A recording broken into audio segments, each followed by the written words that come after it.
Right now, the Middle East is on fire. Israelis are huddled in bomb shelters as Iran threatens more deadly strikes, and 3 American troops and at least 9 Israelis were killed after Iran unleashed a barrage of missiles vowing revenge.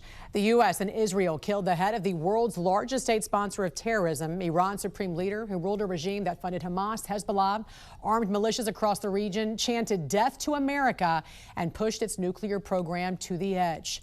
This morning, Tehran vowing revenge. Missiles are flying, global oil routes are at risk, and the world is watching to see whether this is the collapse of a terror regime or the start of a much wider war. Joining us now, retired Air Force Brigadier General John Teichert. General, always great to get your expertise. Thank you for your service and for being with us this morning. Jan, thanks again for having me. Are we witnessing the beginning of the end for a regime that sponsored terror for decades, or do you think this could also be the beginning of a longer and more dangerous chapter? Jan, the United States and Israel has been very successful in isolating Iran during the last 2 days. Part of that is destroying their military and civilian command and control. That means that they're fighting deaf, dumb, and blind. But part of it is Iran, out of an act of desperation, striking civilian sites in countries around the region that isn't drawing in those countries. It's further isolating Iran and providing additional support to America and American presence in those countries. And I think it, again, is an act of desperation from a regime that realizes that their days are numbered. Also, when you hear 3 American troops were killed in all of this, when you hear that, what goes through your mind as a former commander? Jan, it's heartbreaking. Every one of those military members have volunteered to serve our great country. And it just breaks my heart to think about those deaths, their family members, their friends, their colleagues, and their units. And I think it's important to realize that military complex operations are extremely difficult. We make them look easy in Midnight Hammer or in Venezuela or elsewhere, but they're always fraught with risk. And unfortunately, we're seeing some of that risk realized in the last couple of days. Yeah, is this the kind of action that restores deterrence globally, not just against Iran, but against China, but against Russia? Or could Moscow and Beijing see an opportunity here? What's your thoughts? Jan, deterrence comes down to 2 factors: strength of capability, we've got it, and strength of will, we have demonstrated it. And especially in the last year, we have seen our assets and Israeli assets shred the Russian and Chinese air defenses of Iran and Venezuela. I think all of that puts into their minds a firm understanding that we do have strength of capability, superior capability, and will. And I think it does provide a huge dose of deterrence as a result. How significant is it strategically to remove the leader of the world's largest state sponsor of terrorism in a single operation? Jan, Iran has actually been the most consistent adversary to the United States for the last 4.5 decades. They have consistently targeted Americans in the region and beyond. They are that world's largest state sponsor of terrorism. They have created an arc of instability around the region that has ruined the lives of people throughout the Middle East. And they have no problem slaughtering tens of thousands of their own citizens. This is significant. Like I said, I think it's the beginning of the end. And now it is incumbent upon the Iranian people, like the president challenged them to do, to rise up and overthrow the regime from within. Very quickly now, Iran, we know, targeting U.S. bases and also trying to, shut off shipping through the Strait of Hormuz. What are the military options here? And talk about the significance of that shipping channel when it comes to providing, the rest of the world with these oil shipments from the very oil-rich countries there in the Middle East. Jan, number one, it's important to realize that the United States now under President Trump enjoys energy independence. So we are not reliant on oil flows, but about 20% of the world's oil flows do flow through the Persian Gulf and the Straits of Hormuz. There have been maybe up to a 20% spike in oil prices at this point, but one of the reasons we're destroying Iranian command and control and naval sites is to shore up that region as quickly as possible to get back to those flows going to our allies and partners around the world. All right, General John Teichert, always a pleasure to talking to you, sir, and to get your perspective this morning. We will continue to follow this defining moment for the world, and we appreciate you joining us. You got it. Thanks, Jen. With Iran's supreme leader dead, ending a nearly 40-year iron rule, tonight there are two major questions. Who's now running Iran, and what comes next? Our Christian Flores spoke with a prominent opposition leader who fled Iran 20 years ago, and what he says must be included in the country's future. They broke my wrist and they destroyed my knee. They broke 50 bones in my body. Amir Fakhrivar wears his past on his face and body. A lot of scars on my face. Permanent reminders of why he left his home country of Iran. When I was 16, that was the first time I was arrested. The charge was criticizing the supreme leader. I spent more than 5 years in prison, under torture, in solitary confinement. Trust me, the tortures in Iranian prison is not easy. That pain and suffering birthing a revolution. At the prison cell, we created this organization. Fakhrivar and fellow political prisoners created the National Iranian Congress, an organization that has pushed for regime change in Iran. A change that could be on the horizon in the wake of joint U.S.-Israel military strikes killing the Ayatollah. The entire world have been waiting to see him getting killed. And that is one of the moments everybody will remember. What is next for Iran? What do you hope happens next? What are the steps that need to be taken? The answer is not to go back to another absolutism, either king or supreme leader or whatever. The answer is to go toward a constitution, rule of law. Every nation needs one Thomas Jefferson to come up with the idea of constitution. Fakhrivar wants to construct a constitution with collaboration. We invited the various opposition figures to come together from the different groups to come together and start the conversation. Conversation leading to words on a page. This is possible. If it was not possible, last week, 3 days ago, after seeing the supreme leader is getting killed like this, it's very possible. And fighting for life, liberty, and equality before the law for everyone. Christian Flores, 7 News.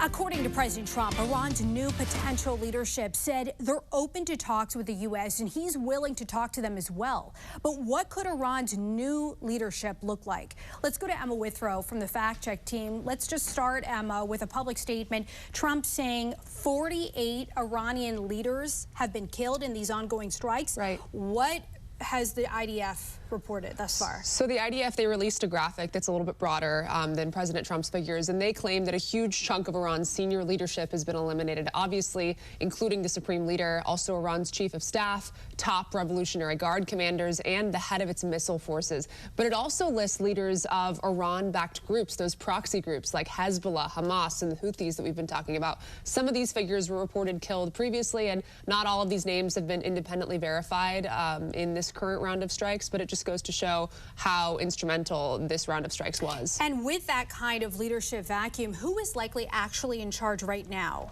So Iran's constitution, under Iran's constitution, a temporary 3-person leadership council steps in immediately. That includes the president, the judiciary chief, and a senior cleric from the Guardian Council. But in practical terms, the Revolutionary Guards that are surviving the commanders likely hold real operational control in the immediate aftermath, so that's important to keep in mind as well. Yeah, certainly. We are watching what is happening unfolding, but also what could come. Emma, thank you. And later on, Emma, we'll be back to dig into what could come next for Iran.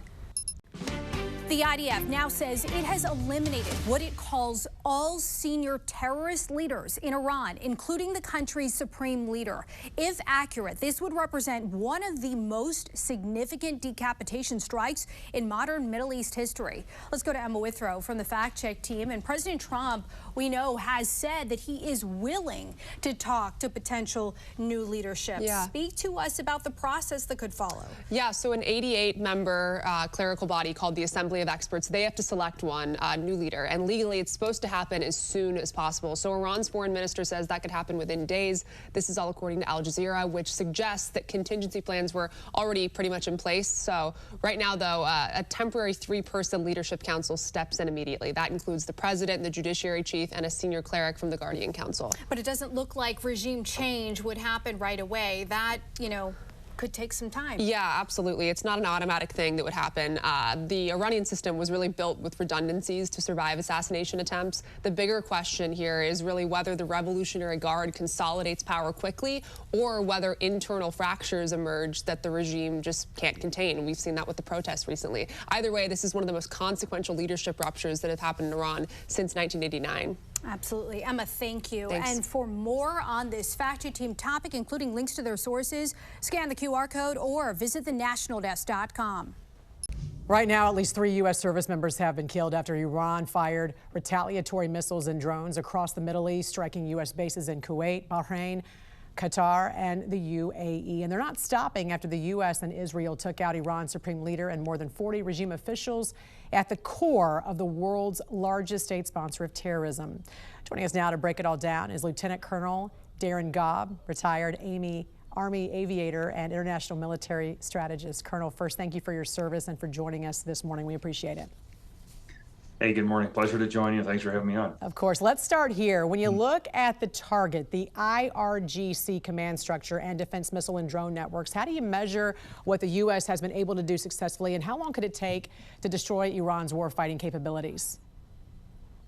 Yeah, both great questions. And I'll tell you right now that this is what I would call a perfect surgical strike that's gone extraordinarily well. Lots of aircraft, two different, what they were Israeli and American fighter jets, bombers, and different assets. Between the degradation of their radar systems, their ability to connect things through cyber and many other things, this is an extraordinarily well done military exercise, or military operation so far. America can be very proud of its military and know that it is still a force to be reckoned with and the most powerful military on the world stage, and we're proving it in action as we speak. No surprise right now that we're successfully destroying their air defense. We're basically walking through Iran right now, and they cannot respond to us. They can't do anything to us at all. That's a message to not only the Iranian people but to the world that we can almost operate with impunity most places on the planet, and that's a significant message to some very specific countries around the globe. So air defense artilleries, the missile sites and silos, we've got most of their mobile launchers already, probably 2/3. We're well into destroying their Navy to keep the straits open. I think the nuclear equation right now is not something we need to worry about. They're not going to be able to do that. And right now I say the top target is going to be making sure their Navy is taken care of. But right, what happens? It's quite the impressive move to remove their command structure, their people, 41. Absolutely. Sure. But what happens next inside Iran? Does this set the stage for the Revolutionary Guard to consolidate power? Could we see more chaos spill out across the region as a result? What's next? We absolutely could. And when you talk about chaos, first of all, you're already seeing that a little bit because Iran's just seems like it's flailing at every country in the Gulf region as well as Cyprus. This is a nation that's realizing, whose leadership is realizing that it's actually losing power, that it's probably about ready to lose its status, and they're just going to keep launching things at everybody, which is interesting because they're making enemies of everybody around them right now. That's externally. How do you contain escalation without signaling weakness? I mean, is there a clear off-ramp, or does deterrence now require overwhelming and sustained pressure? Well, I think the off-ramp is basically when those systems that can reach outside the borders of Iran, specifically the ballistic missiles and things like that, are ineffective, or they've run out of them. And that's probably the critical thing right there, is that they can't affect the rest of the nations around them. So the off-ramp is that Iran is ineffective at attacking their neighbors. Once again, my fear is what you mentioned before, is the IRGC consolidating, specifically with the Quds Force, creating a new kind of leadership within their structure that maintains their power and leverage over their own population, to where the Iranian people can't fix this for themselves. How concerned should we be about China and Russia coming to Iran's defense, especially given that Iran controls a vital shipping lane for crude oil, especially to China? That's not high on my list of concerns right now. It is interesting that we've taken out the top 2 oil suppliers of China, with Venezuela and Iran, both of them within 60 days. So of the two of those nations, I would be most concerned about any kind of response from China, but I do not think they're prepared to do so because they're watching what we're capable of right now. And what we're doing in Iran, we can do elsewhere if we have to. They're using the same systems in China for the most part, and their military also is poorly led and trained.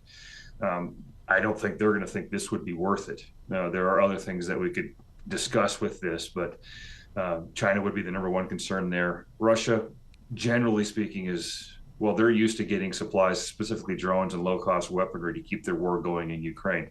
Cutting that off is of concern to Russia, but look how long it's taken for them to move within what I would call the size of a few counties in the United States into Ukraine. Russia's military is not that strong and that well trained either. I think they're already tied up with what they're doing.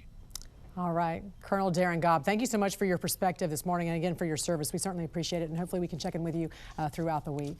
Thank you. Sounds good. Thank you.